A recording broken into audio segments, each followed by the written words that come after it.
Now it's really, in my opinion, like product time. People always talk about data as if it's like a holy grail, but it's very important to teach people like how to understand and read the data. Most likely 9 out of 10 experiments are going to fail. So it's gonna take time, for them to ramp up and start booking their first success. Don't hire a growth PM too soon, but do hire growth engineers because it's a very specific breed. You might find them internally, but it's gonna take time to let them transition, and you don't always have that time.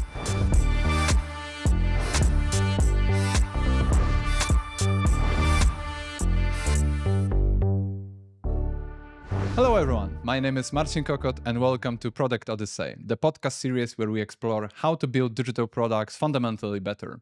Today, we're diving deep into the world of product-led growth. In a world where 53% of buyers prefer self-service and instant gratification is king, PLG has emerged as a powerful strategy.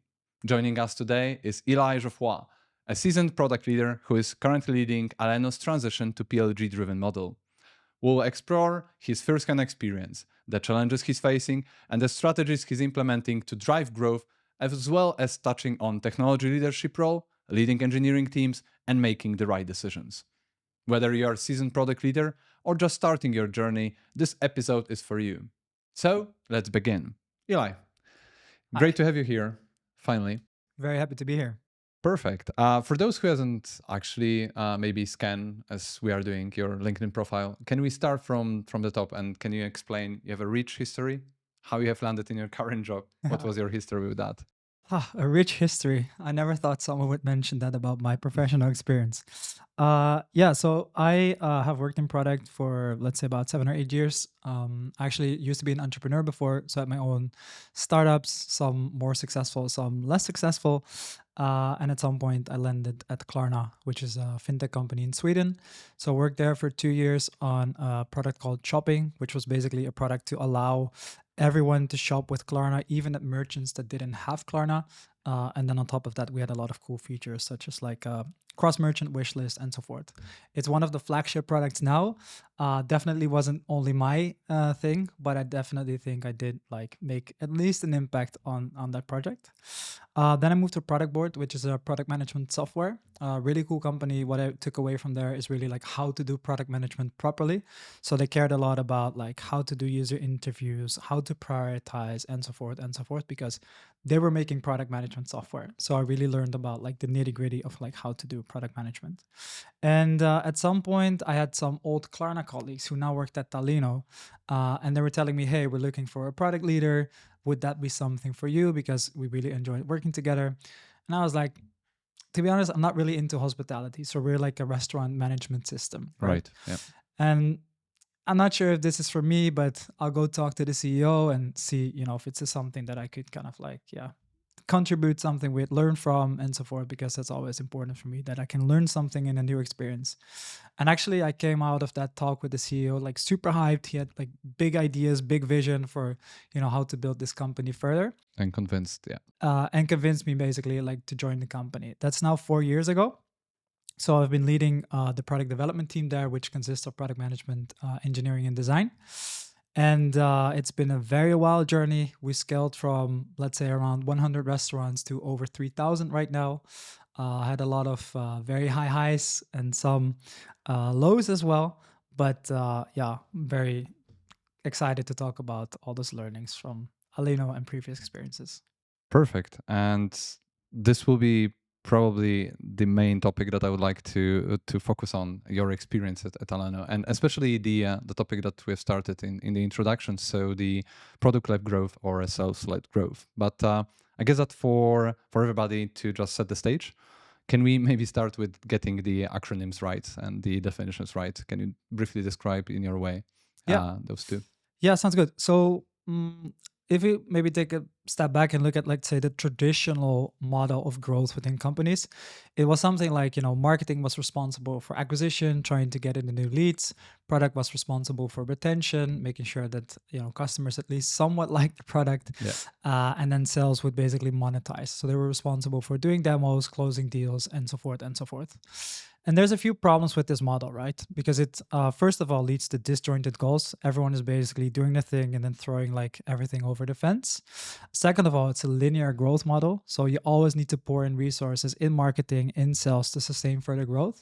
And then also, it usually doesn't lead to very delightful user experiences because it's usually targeting like a bottoms or top down approach. So usually targeting like the decision maker, the buyer persona, and not Right. the end user, which then in the end, when the end user starts using the product, doesn't lead to a great experience. A product-led growth motion basically does that differently, and here the product becomes the main driver for growth. So it means that over like the motions of acquisition, retention, and monetization, the product is able to drive growth there. And what's a very important thing here is that it's without human intervention. Mm. In product-led growth, what you want to try to do is let someone experience the core value of the product, and you try to monetize them afterwards. In like, let's say, a more traditional motion, you kind of like try to sell something to someone and then you see if they'll experience that value, yes or no. I'm kind of like exaggerating this a little bit. We can maybe like look at a good example. So if people talk about Yeah, you can go with that, right? yeah, if people talk like about or like explain what product like growth is, I think like Calendly is a very good example. This is like a scheduling tool that you probably have used or heard of, and they basically have like product led growth across like the three motions. So if I, for example, like create like a Calendly link and I share it with you, you can kind of like experience the value of it and you might consider sign up. So that's like the acquisition part of it. But then also like usage brings me back to the product, right? So if someone books a meeting with me, I get a notification in the app, I can open it and it basically like increases my retention. Then lastly, they also have product-led monetization. So it's very easy to use. And if I want to, for example, upgrade or buy like a team package, I leave my credit card and I'm on my way. And it's very cool because they basically managed to build like a product-led growth motion or like a product-led growth across like the three levers, right? And not all companies do that. I think like usually you're gonna like mix and match things. So you can, for example, be in Calendly also mixes and matches, obviously. But you can be like marketing-led and acquisition, product-led and retention, then product and sales-led and monetization. And then you can think about, okay, how can we maybe add like product-led to my acquisition motion? So companies usually start with like one or the other. And at some point they start like layering the other motions on top of each other. Yeah, three things here that I've captured just to clarify on those, because it seems that we are trying to describe it as the ultimate solution or go-to solution, which in most of the cases probably makes sense. But it's not so that one is the ultimately better than the other, right? We have the examples of the complex products, like if you have SAP or any kind of complex solution that needs explanation, then the self-serve growth makes sense in most of the cases. But as you have mentioned, Calendly is one of the examples. I can go with Slack, I can go with Zoom or any other. That would be probably pointing us towards the statement that there are better situations or better setups that one or the other is better, right? Yeah, exactly. And maybe one important thing to add there is like when you didn't start with product-led growth, you probably only want to start looking into this after you reach product market fit. Right. Yeah. Because if you don't, then you start kind of like experimenting and whatever. And if you don't know what the value is of your product, it might lead you to fail. So if you didn't start, you need to be sure that you have the product market fit. You need to have defined your first growth model, and then you can start layering product-led growth on top of it, basically. And why this is so? Is it so connected with the fact that you need to do the investment and assume that the first onboarding or the first functionality is really proven before you go there, and it's easier with the self-led growth, or this is something else? Yeah, so the thing is like if you let's say you don't really know like what the value of your product is. So in product-led growth, it's like really important that your users experience the core value of your product as soon as possible, right? So if you're gonna start experimenting with like onboarding flows or self-serve sign up or whatever, but you don't really know what that value is, like what are you then optimizing for? So you're gonna be doing experiments or whatsoever, you might get signups, but people won't retain if you don't know what the core value is that you're offering them, right? So in the end, it's very important that you have, as I said, like establish that first, like let's say product market fit, you know how to grow, and then you can accelerate that with product-led growth or other types of motions. And that actually leads me to the second thing that you've mentioned, and that's the, correct me if I'm wrong, the statement that it's not about going with one or the other, you can have a mix, especially if you are talking about the customer segments, different ones one is for PLG, one is for SLG, right? Any experience with that? Yeah, I mean that's also what we're doing right now in Aleno, right? So basically, like we were traditionally very sales led, which also makes sense in our industry, right? Because it's hospitality, it's very relationship based still, but also the strategy has been like to close key opinion leaders, and for that you really need to invest heavily into relationships and so forth and so forth. When I was trying to add like let's say product led growth to that, we definitely didn't let go of all of that, because for us it's still important to have those key opinion leaders. It's still important to build relationships and so forth. But what we really try to do is build a product, build onboardings, build like signups and so forth, that can take away at least part of the let's say signups, etc., the lower deal sizes and so forth, so that sales can really focus on the bigger deal sizes, that they can keep close tabs on those key opinion leaders. So we're basically like using product-led growth to not leave money on the table, to be able to scale faster, also in terms of like add-ons, in terms of expansion and so forth. But we still have sales-led approach, because it just fits with the industry that we're in. So here we can already see, that we're mixing and matching things to basically optimize, for better business, basically. Right. Was this discussion with sales department, especially probably there were many other stakeholders that you were discussing? Yeah. Was there anything specifically hard to discuss on convince when you have introduced that movement? Yeah. I mean, I would say it's still hard. And it's still a matter of evangelizing, making sure that everyone is aware of like what product-led growth means, giving examples, trying to get everyone on the same page, right? And I would say like there were three main challenges here. So one is really like, what do people know about like product-led growth, right? So when I came in, I was like, hey, we have Notion, we have Slack, we need to do those things as well. But that's not how it works, because not everyone like understands those models, especially like when I said like we were from hospitality, right?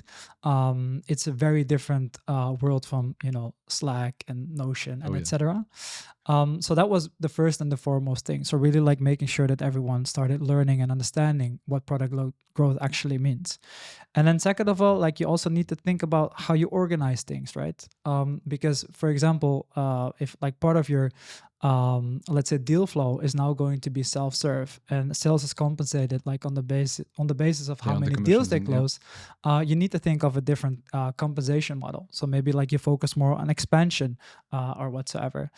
For marketing, maybe their metric is not necessarily bringing in new leads, but it's more like activating new users. For customer success, it could be like they need to think better how they can collect and synthesize user feedback. And in the end, like what you want to achieve is that everyone thinks of like customer success as the main goal, because that will drive business success basically. So that comes not only with like the mindset, but also with the organization. And then one other very big challenge was the product, right? Because Aleno was and is a very powerful system. So maybe we didn't really touch upon that, but we're a restaurant management system going towards being more like of a digital assistant. That's kind of like the end goal. And what we really do for like restaurant operators is that we help them automate and digitize their business with a set of tools and products, and in the end like help them achieve more revenue basically. So it's very powerful. But it never was a system that was very like delightful and intuitive. And the challenge to go from, let's say, this type of enterprise product to something that is more self-serve, that is more delightful, that's something we're still working on, and that definitely has been, and as I said, still is a challenge to achieve. Can you talk a little bit about this, explaining this not delightful? I guess that it's self-explanatory, but any kind of example could help. And where is it coming from? Yeah, so I think like we have always focused on, or like not anymore, but traditionally we've been focusing more on the buyer persona, basically. Which makes sense, Yeah, which makes sense, especially in a sales-led motion, right? So then, the product was really optimized to kind of like make sure that those people would understand the value, that they would have the features that would delight them, and so forth, but not necessarily on the end user. So the people working Right. in service, the people creating and managing the reservations, and so forth and so forth. What that led to was a very extensive system with a very extensive set of features, but the whole look and feel, the way you handle it and operate it, just wasn't that, let's say, delightful. It wasn't, Notion like. It wasn't this fine dine experience that we actually want to offer. So that's what I mean with, not delightful. Like, it offered a very extensive set of features, focused primarily on the buyer persona, and in the end neglected sometimes a little bit the people that would actually be working with it.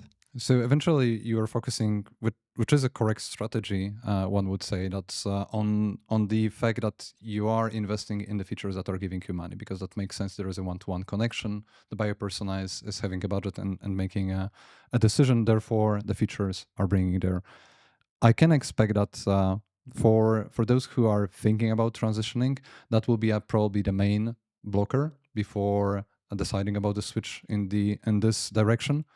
So what would be what is your lessons learned for how to start and what to prioritize first and where to go with that when you're thinking about this change? Oh man, how long do we have? A lot of learnings. Yeah. So first and foremost, like, I think you should always think of product-led growth as an evolution and not a revolution. So if you're gonna make it a revolution, most likely you will fail. Okay. Because what I said, like, people need to understand. You need to transform your organization. You need to rebuild your product. Like, that's something that you cannot do all at once, and that you will need to take time for.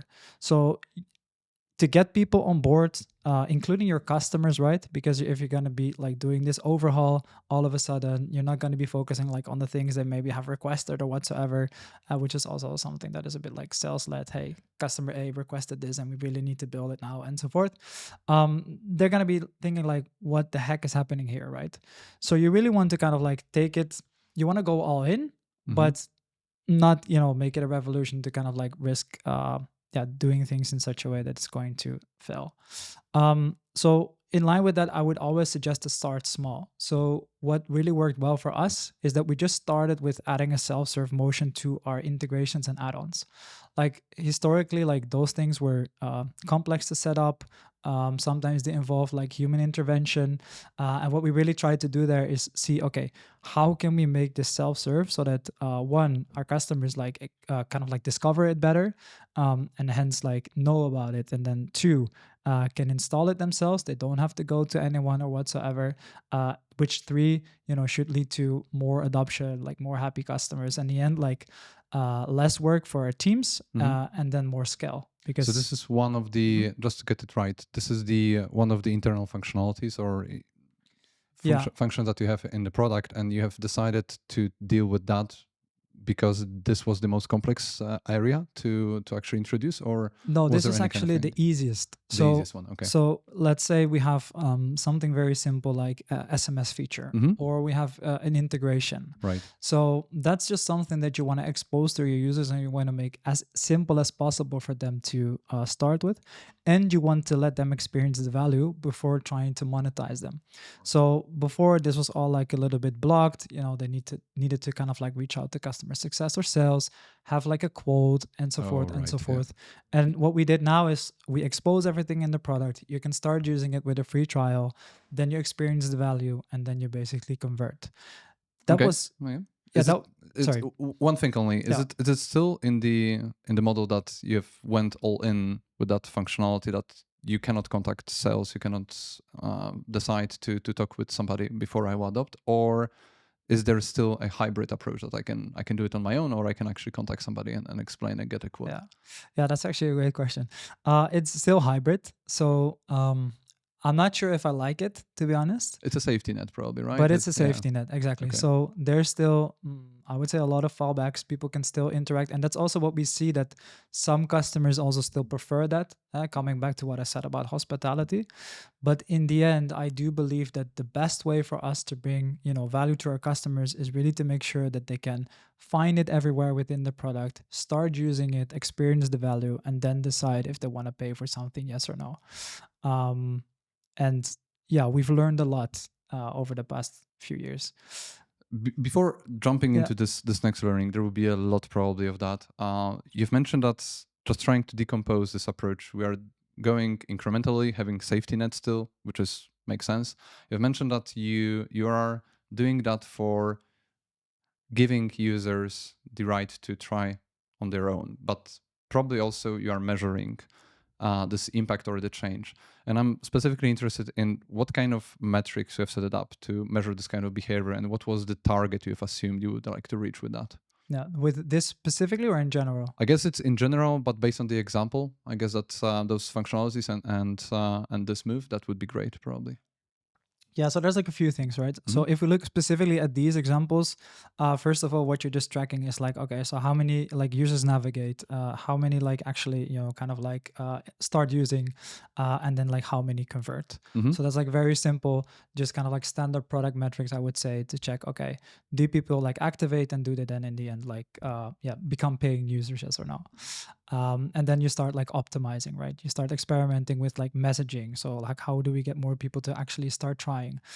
Then you need to check, okay, do we actually build the right feature? Do we maybe need to improve because people don't convert? Or I don't know, in some cases it was for us like the trial period is not long enough. So they're all busy. They don't have enough time to actually like dig into something, experience the value, and et cetera, et cetera. So there's a lot of learnings. And then if you look like at a more top level, there's got to be things like in general, like what I said, like how many users like activate through like no heavy or no like human intervention at all, or general like engagement, like what is the time to value, or in general like how do people adopt, or like how do customers adopt like our most important features. And then there's like self-serve expansion, revenue, and so forth and so forth. I will say that so ideally this would all kind of like fall back into one big like North Star metric, right? And I think that's something we haven't really nailed yet, because in the end, like what you want is that all these things kind of like build up towards one needle that you're going to be moving. So I don't know. Ideally, right? But it's hard to get there. But yeah, it's hard to get there, and I think like a lot of companies make the mistake that including us, they focus on revenue. And like the North Star is basically revenue.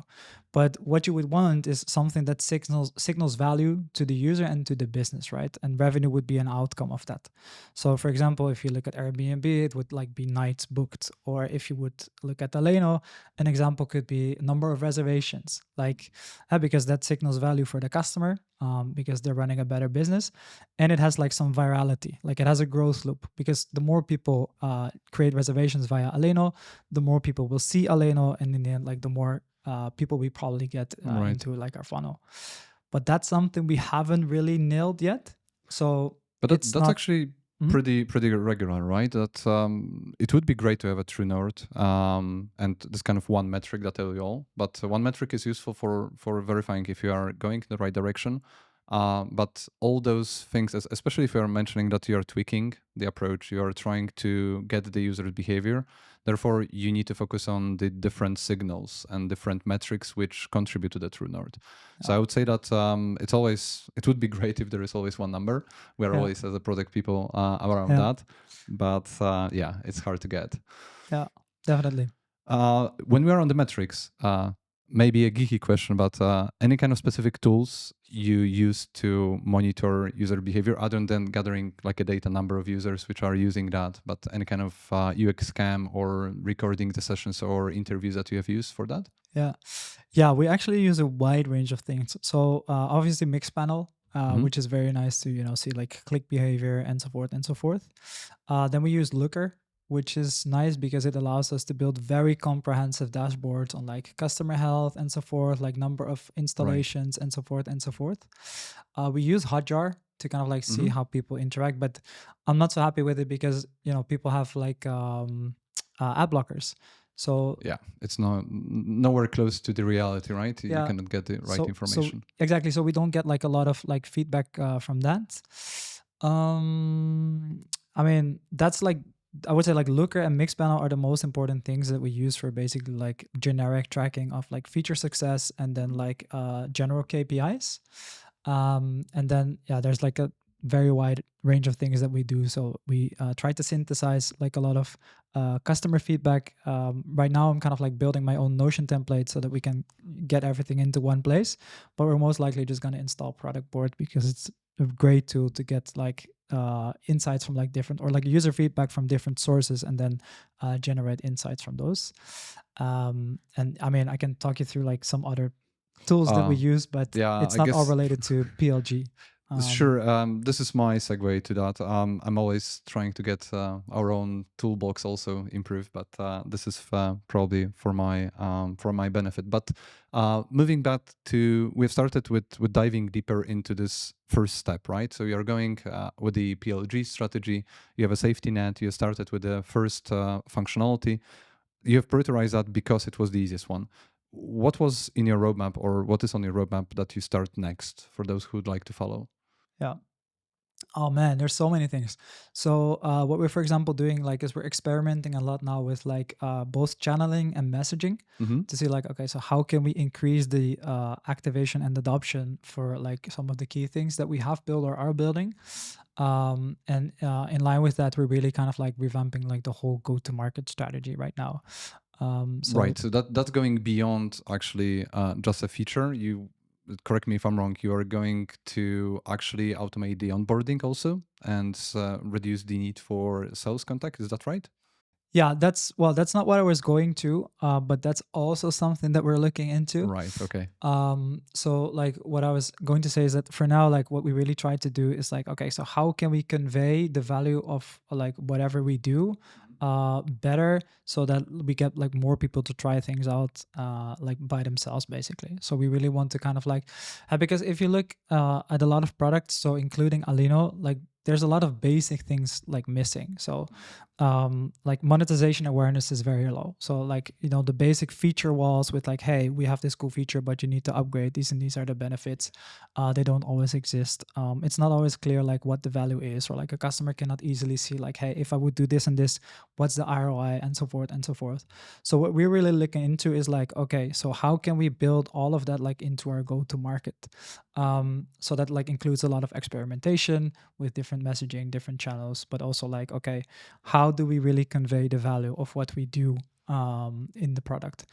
And then what we're also doing, which is what you pointed on, is one, profiling our onboarding. So it's not only automating it, but also checking, okay, are you a hotel? Are you a restaurant? And then making sure that we tailor the onboarding experience And based personalize off it. Yeah. Mm-hmm. exactly, because that increases retention basically. And then lastly, which is the thing that I'm most excited about, and this is revolution. We're gonna completely overhaul product this year. So, and I think that's the most exciting part, because what we've really learned over the past period is, you know, we can do self-serve. We can let also the hospitality people sign up, convert everything like without human intervention. But what we do notice, and what we already were aware of, but that we have kind of like validated, is that there's just too much friction in the product itself. As we mentioned already, the onboarding and so forth and so forth. So for us to really like you know reach that aggressive or more aggressive growth, because you know the growth that we had was already pretty aggressive, going from 100 to 3,000 plus Oh yeah. restaurants, is we're going to do this complete overhaul. Like we feel that we're ready for it. I wouldn't have started with this for sure, but right now, like we have a very strong product market fit. We have some of the most respected hospitality entrepreneurs in the world. And the last kind of like missing piece here is that we really bring our product to the next level. So that's going to be a very important part, and that's really going to open, I think, a lot of possibilities to experiment much more aggressively with product-led growth than we're doing now even. Amazing. Already excited to actually wait for that and see the results. Same. For sure. Any kind of if you can share, first of all, what is, just to put it in the context, what is the timeline that you are working on this transition? Because we are saying it's a basically a bigger initiative, right? So first is, what is the timeline, and if you can point out to any kind of like milestones you have reached, if there are any that you can point out based on the data or based on the things that we have changed. So you mean like how long we have been working on Yeah, this right yeah. now, right? Yeah. So I think it's about, so well, I've been working on this since I joined. Right. So for So me, 4 years then, yeah. yeah, so for me it was really like, hey guys, look at what I said, Notion, look at, but what I realized is that that's just not how it works. You need to kind of like, give people the insights, get them on board with you. If you're in a very strongly sales led, company, that's just kind of like the motion that you're going to be using. I think like we started experimenting for real like 2 years ago. And then basically what we have been seeing is like uptick in customer satisfaction, because it was always very high, but we can definitely say that like customers are getting more value out of the product because we really prioritize the end user experience, making sure that they adopt the most like crucial features, and because that leads in the end to customer success and then also to business success. So Sorry mhm, to point here, yeah. just a break. Are you monitoring every feature adoption separately, or is it rather like a direction that it's good to have it like 80% while 100% then? Yeah, I mean, new features, yes, for sure. Mhm. But we also have a lot of legacy where we don't have like any more monitoring at all. Right, yeah. But I mean, we're expanding it, and we're also still learning a lot, right? Mhm. Because I'm just asking from the for the sake of my own experience also, and it's yeah, always great to have a vision that we monitor everything and we have all the data. yeah, Unfortunately, it's not the point. Just asking if any kind of like a feedback or sorry insight would be yeah, there, right? yeah.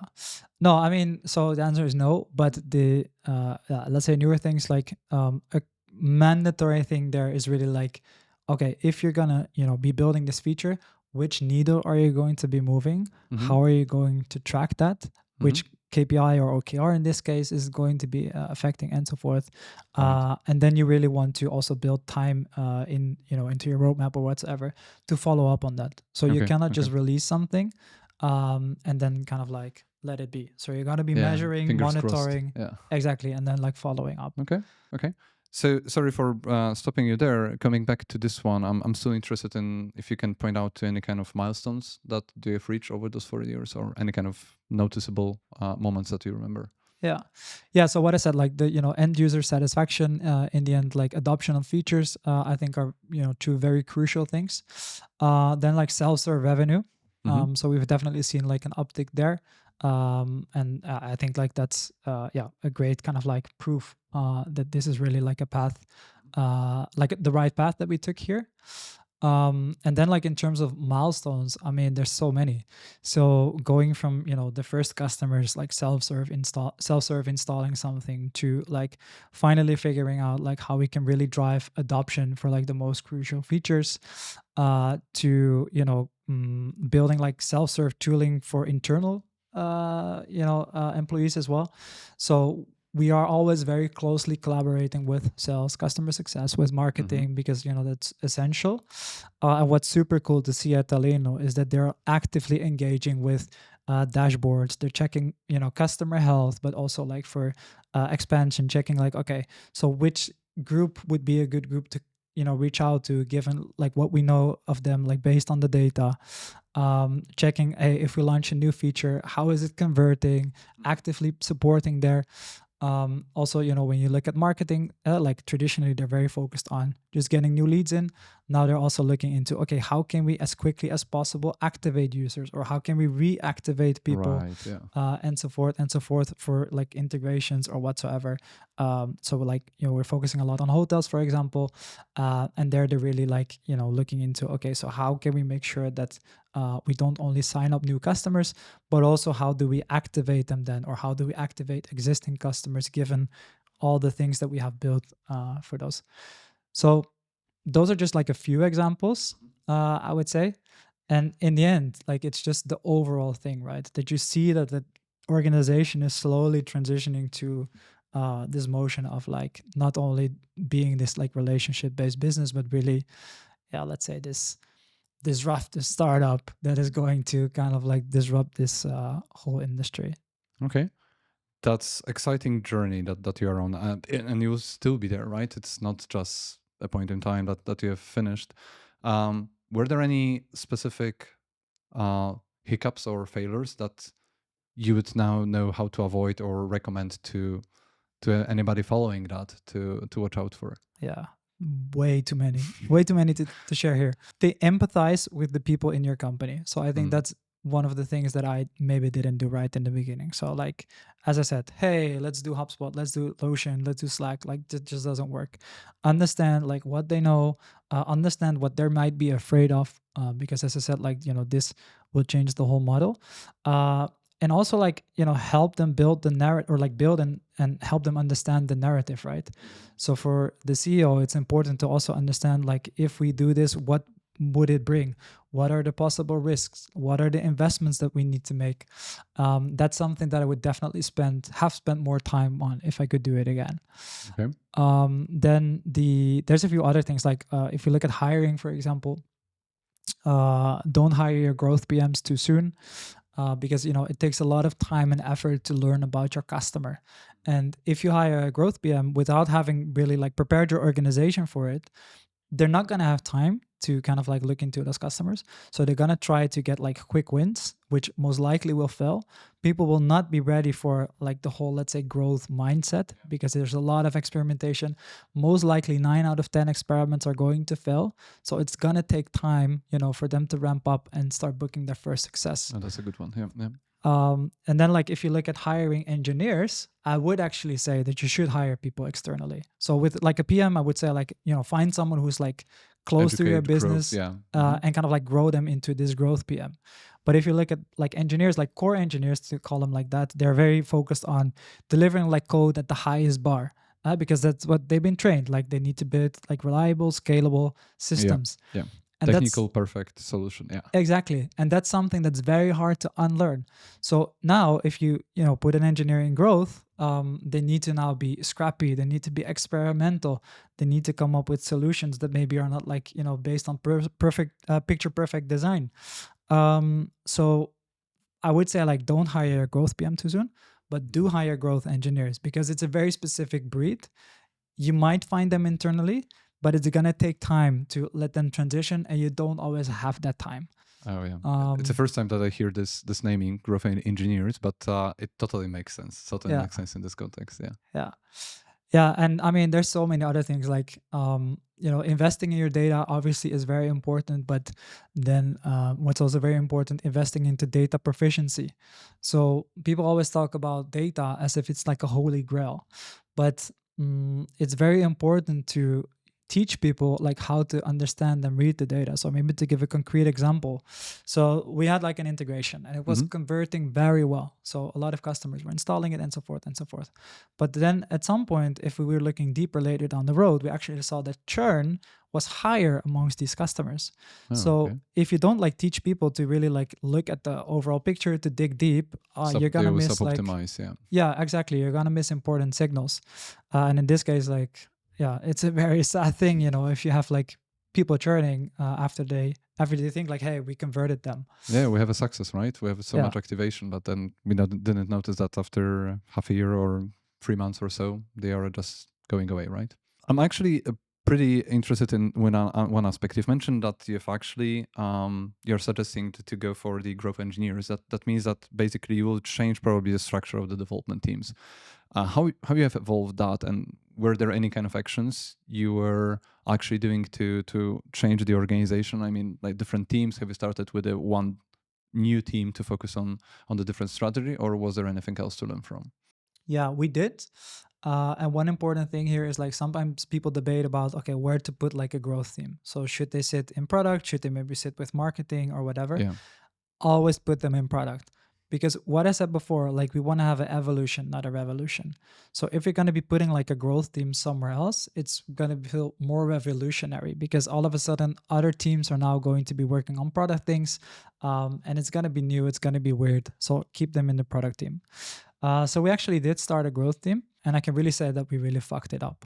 So we didn't have the basics right. So, when it comes to the data, but also when it comes to like preparing the organization, but they also didn't have the mandate to basically kind of like operate in the way that a growth PM should be operating. So we did put them in the product team. So I think that's great. But in the end, they were understaffed. They didn't have the mandate. The organization wasn't ready for it. So So the assumption was that you're doing a startup inside of the company, right? And you're forming a team, and but without the mandate, they were actually uh, didn't have a chance to succeed, right? yeah, unfortunately no. So Yeah. yeah. Um, what would be the right now, if you would redo the situation, what would be your go-to solution to start with this? Is it a different team again, but with a mandate, or the different approach, like a mixed teams, or changing the strategy? Yeah. Well, yeah, first of all, I would hire external engineers. Yeah. And second of all, I would look first for like an internal PM that Mhm. we could basically like upskill. If that wouldn't be possible, then I would hire. Right. And then second of all, like really have a very concrete alignment with, the management team, with the board on this is their scope, this is their mandate. It's going to take this and this amount of time for us to see the first results.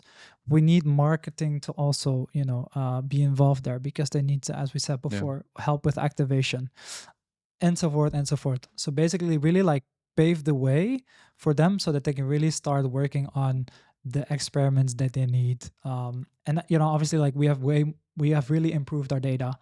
We have really already improved our understanding and so forth and so forth.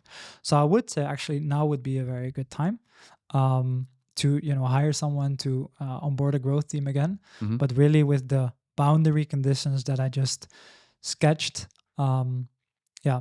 And I mean, like, they didn't even have a full-time designer. Okay. It's like on the one hand, actually the guy that we hired was a designer before, so like he could take away even already, part of that work. But you're just not empowering someone to be successful in such a setup. Mm. So yeah, I would do it differently this time. Oh, for sure. That's why this is hard, right? We need to learn. We need to try and make mistakes to actually figure it out. There is no one book to do it, Yeah, right? definitely not. You've mentioned actually about this experiments and the growth mindset and the growth engineering mindset. Were there any kind of technical challenges you have spotted? I mean, like in the way how you develop, how you deliver. I assume that you're mentioning the experiment, so you need to try A/B testing or any kind of this approach. Any specific things that one should watch out for when planning that kind of transition? Yeah. Yeah, I think I hinted on one already, like, and that's really that the code shouldn't be perfect. Yeah. Because like 9 out of 10 things you're going to be throwing away anyway. So that also means that, for like the way you do code reviews and the rest of the engineering teams kind of like see that, you need to make sure that there's a common understanding on that level as well, right? Then the other thing is like the UX. So you need to have great UX. So if you're going to have like growth engineers that are going to be dealing with like tech debt and whatsoever, you're going to be slowing them down. So you really need to think very well about, okay, where are we going to start? Where can we start when we want to run experiments and so forth? So you're not going to be blocking them. Another thing in terms of tech we already touched upon, like you need to have a very good basis, a foundational basis when it comes to your data. Have a very clear understanding of data. Mhm.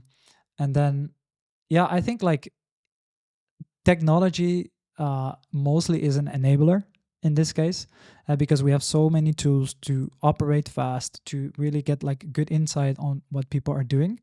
But then, especially if you work with, a product that hasn't always been maintained and whatsoever, you really need to shield those people from, those things that will probably slow them down. Right. So all existing always a problem of the product people that we have a lot of information, but you need to be focused. You need to find out which information is right, which indicator is right, and how to actually make sense all from that. And that was my probably last thing that I've captured. I wanted to cover also, and the key element that you've mentioned when you're actually selling that to your organization was education and actually communication. And also we have touched that you need to change the mindset of the development teams and the different departments. I'm having two things that I'm trying to actually connect and find out how to approach it. How to communicate better and what to communicate to the team so they know what is the direction in the situation that we have so many data points and so many information flowing in. And on the other side, how to not so one how to not over communicate. The second one is how to not leave them without the right information, right? Because if I want to experiment, I need to know if that makes sense. If I want to innovate, I need to know the direction, right? Any kind of lessons learned from this approach, especially towards engineering team, which is always a struggle, right? Yeah. Yeah. So one thing that I can say, like, which is a bit of a repetition of what I said earlier, is but you really want to evangelize. So Yeah. that's like, okay, what is it and why are we doing it and why is it okay to fail? And this really means like, getting examples out of like other companies, of like thought leaders, like Alina Verna is, for example, someone I follow closely, Alia Tharin, if I pronounce the name correctly. Like, and they always say like, okay, this and this like is an experiment that failed, that and that is an experiment that failed, and so forth and so forth. There's a lot of like people out there that have kind of like figured out how this shit works, right? Then the other thing is you need to have very clear goals and metrics. So in the end, like what you want to kind of like give to your engineers is obviously like the room to fail, but also a direction. So what do we want to do? Like our goal is to enable our customers to self-serve when it comes to our add-ons, for example. That's a very clear goal. But the way they will get there, that's completely up to them. And maybe, they will figure out that it's hard because our customers, like in hospitality, they don't want to. I mean, that's obviously not the result we're hoping for. But in the end, like, you need to very, like much give them space to fail, space to experiment. But there needs to be like a way where we're going. And then like, you said like, okay, how do we make sure that we don't kind of like overfeed them with information? And that's also what I really believe in, is making them really own like what to track, how to track it, how to report on those metrics whatsoever. So we did like reviews and so forth. Like, okay, so weekly we would check with the team, where are we now, what have we learned so far, and what are the things that we're going to do differently to basically improve. That's kind of like, sounds a bit idealistic. It didn't always go like that, obviously. Of course, yeah. But basically, like, to make them very much a part of that whole like definition process. How do we structure everything? How do we report and so forth? That one helps build kind of like a buy-in, but two, because they're gonna be involved, they're also gonna be like helping basically to make all of that clear, to make all of that understandable. And I think that's a very important part of why this is working now, is that we have the direction, but we also have like the very close collaboration between product, between engineering, but also between like our team or our department and the other departments. So yeah, you mentioned over communicating. I would say you should over communicate, because Right. you should, evangelize. You should make sure that the direction is crystal clear. You should make sure that everyone is very much aware of what we're doing, where we are at, why we're doing certain things, and why it's okay to fail. And in the end, I think if you combine those things, you will set the teams up for success. And success in this case doesn't always mean that you're going to be, like hitting the nail on the head with the first experiment, right? It might mean that you're going to be failing 7 times. And then the 8th time, you're actually figuring out, okay, this is actually working well. And that's what we're going to build on top of. And because you have, set the boundary conditions, you're going to basically, I think, be more likely to end up at that 8th one than when you don't have all of the things I just mentioned. That's a great segue to the I guess it's second part of my set of questions, and I really want to touch on that. You are, if anybody would check, if you go through your CV, it's so obvious that you are having a great experience as a product leader, but you're leading technology organizations, and we've talked about how you have organized the engineering teams, how you needed to actually adopt them. My question is, as a leader, technology leader without engineering background, how you actually facilitate the change in the team, how you lead the team, any kind of specific approach you have when you are leading the engineering teams in this effort? Yeah. I mean, I'm gonna be speaking about, let's say, desired state, Oh yeah, and okay, what I that's am fair. doing. But I would say like there's a few components. So first of all, what for me is very important, that it's clear for the team, and then also like the leading team when it comes to technology, like what our vision is. So what direction do we want to go? Like what are our goals and so forth? And that's really something that I can help with, right? Because I can combine like both. This is what we want to achieve as a company for our customers with like the input. Okay, this is then what we need to do in terms of like technology, reliability, maintainability, and so forth, right? So then second of all, what comes from that is basically helping with how do we prioritize and how do we make decisions. So that basically is like, okay, what are the metrics that we're steering on? What are the decision-making frameworks and so forth? I would say a third very important component here is communication again. So that's very important for what we just discussed with PLG, but it's also for like leading technology teams. And that doesn't only mean like, communicating within the team, but also very much like outside of the team.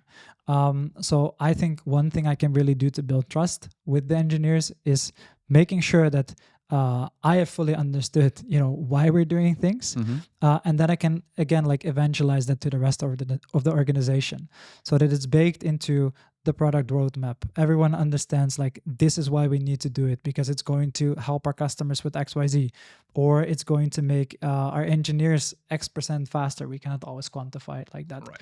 We would like to, but yeah. We would like to, but that I can really make sure that of course, like internal or communication is great, but also then towards the organization that I really evangelize, hey, this is what we're doing. This is why it's important. This is how it's going to feed into kind of like customer and business success and so forth. And then I think the last thing, I mean, there's other things, but one important thing is really like, actually two important things. So one is having like a learning mindset. So I work more on a strategic level. I don't think I need to work on a tactical level because that's, where we have the subject matter experts for.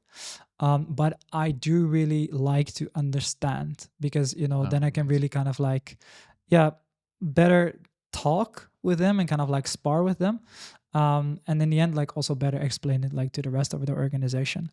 So like having that learning mentality is really important for me, but it's also very much appreciated by the engineers. And sometimes I ask like questions that they think like, haven't thought about it like that, and actually like sparks a new insight.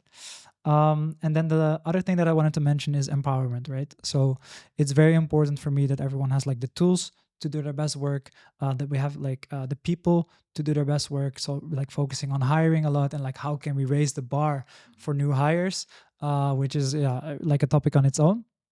And there was actually one other thing that came to mind that I wanted to mention that I thought was important. Oh yeah, focusing on the problems. I think that's a very important thing. So much agree on that. Yeah. Yeah, exactly. Because like I will, as I said, like, work more on the strategic level and not so much on the tactical level.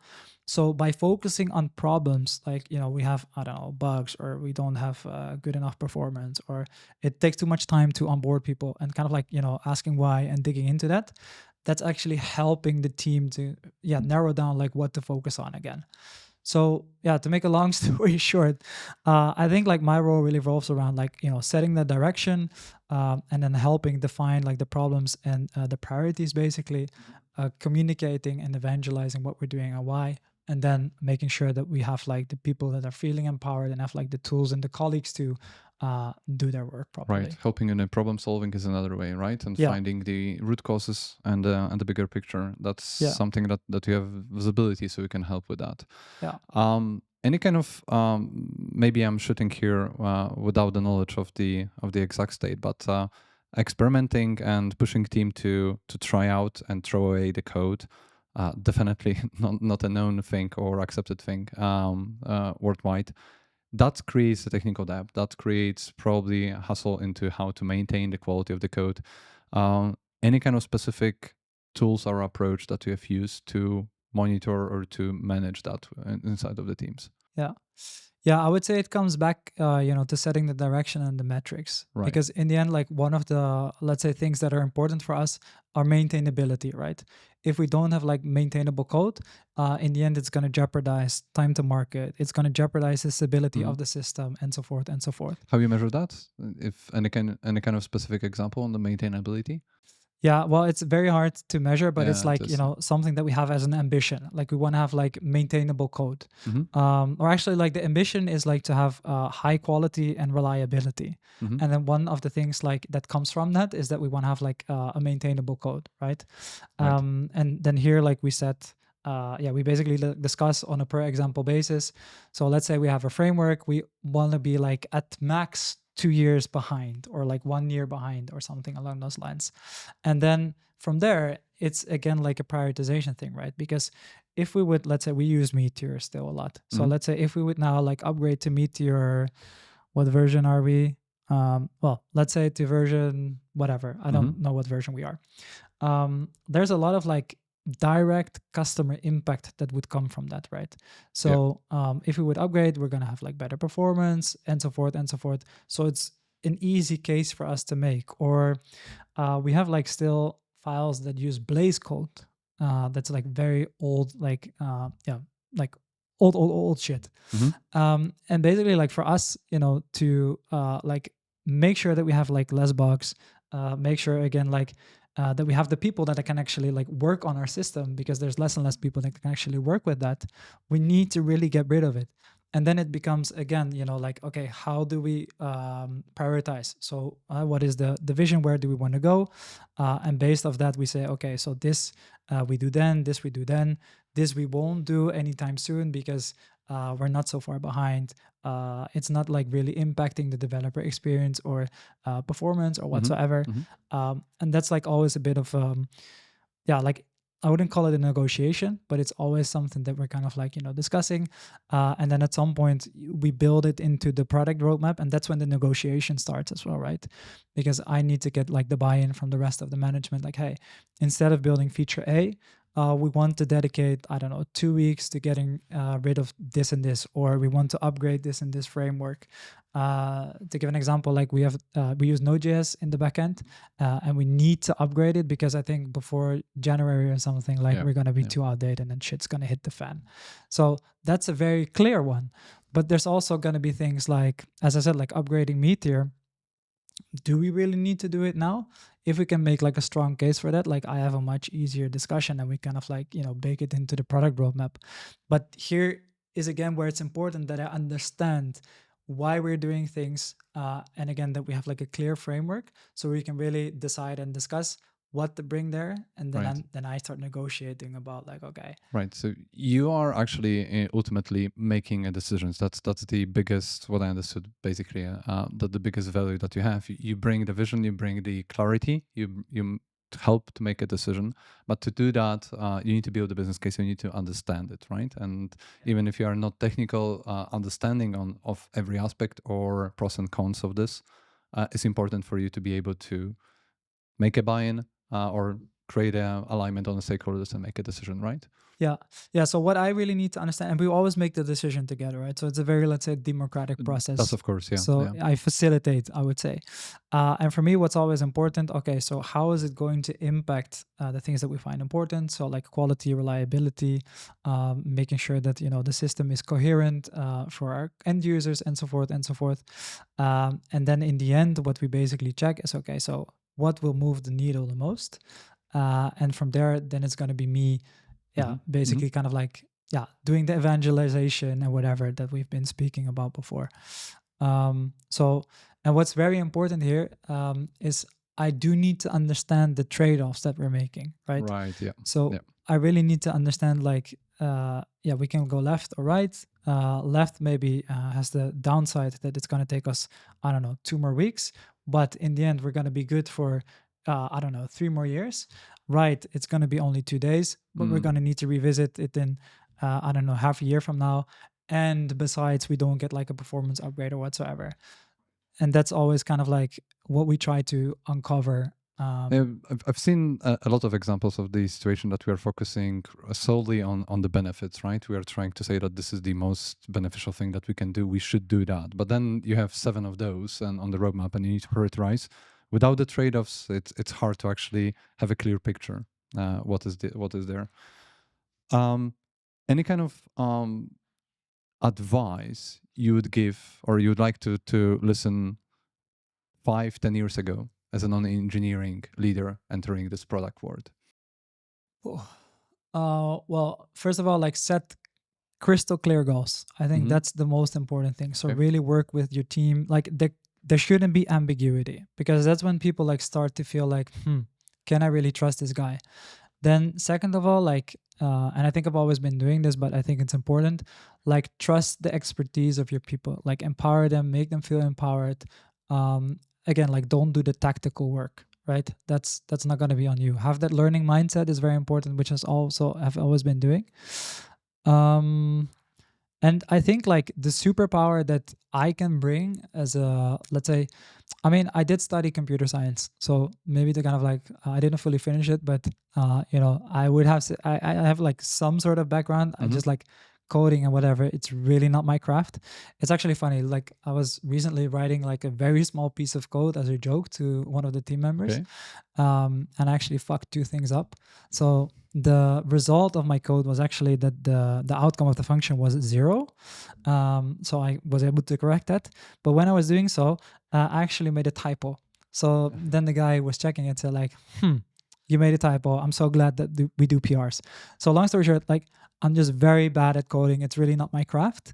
But I have some sort of a background. And what I think is my superpower, because that's what I was going to say, is that I really bring that, let's say, user insight into the thing, and that's in the end what we're doing it for, right? So we want to have a better developer experience so that we can more easily build valuable things for our customers. We want to, I don't know, upgrade something because it's going to improve performance. We want to do X, Y, Z in the end because we want to make our customers' lives better. And that's what I bring, and that's what I always try to kind of like emphasize with the team. And I would say, like, especially for non-technical or less technical leaders, this is very important. But this is obviously also something that a CTO can do, looking at it from like the customer and the business perspective. But coming from product mainly, I think this is something that I can add to the team, and I would encourage other people to do as well. Right. So it's a superpower, but it's not always the thing that it's impossible to be done by somebody else. It's just the thing that you cannot do everything, right? And you need to have a role, so you need to have a head that actually solely focus on that, and provide it with a clear way, with a concise message. That's the key to lead the teams. Yeah. Yeah, and maybe one other thing actually is like I'm not bound by tech stacks or kind of like having all those shitty experiences or whatsoever. So sometimes that also might help because I'm just like looking at it with like a blank slate basically. So it might also help with kind of like, judgment and like thinking about, okay, is it really that bad, or do we really need to do this super cool upgrade now? Because I maybe get like a little bit less excited about this new technology because I'm not so deep into it. So sometimes being a little bit like less educated on that level is actually also pretty helpful, I would say. Oh yeah, I would say that. Eli, this is so great to talk with you, and I would have so many other questions. Unfortunately, we cannot fit that in one episode, so definitely I'll be looking forward to do it next year again. But before finishing, we always try to at least to get like a 2 or 3 main points that can sound for our listeners. What would be the 2 or 3 points you would like to put it on the billboard after hearing this discussion, that you would like to throw it there? Do PLG. I think that's one thing. Like, no matter which industry you are in, someone is going to be, building an intuitive product with a self-serve motion. And if you're not going to be catching up, you might get disrupted. So that's one thing. Then the second thing, like, if you do it, make it an evolution, not a revolution. So really like go all in, but take it step by step. Bring the people around you with you, empathize with them. Because like, if we look like historically, it used to be kind of like, marketing people or salespeople going to dinners with, their stakeholders and whatsoever. At some point, like I think HubSpot started to do more like marketing-led type of things. But now it's really, in my opinion, like product's time. We have a unique opportunity to really like build delightful software, onboard people like in a self-serve motion, and really like scale businesses, like build great and disruptive businesses. So I would say like go for product-led growth. Do it evolutionary, not revolutionary, but do it because now is the time for product. And lastly, maybe like touching upon the second topic, if you are like a non or not very technical like leader in technology, make sure that you first of all really focus like on the problems. Second of all, like focus on like the vision, and third of all, like define how you want to prioritize so that you can together make the best decisions that you can then evangelize with the rest of the organization. And I would say that's it. Perfect finishing sentence, I would say, and great points. Eli, thank you for being here. Thank you Looking for the forward for the next invitation. episode, and thank you all for watching. As always, feel free to drop us a line and comments in the comment section and suggestions for any new episodes. And until then, feel free to subscribe and see you next episode. Thank you very much. Stay tuned.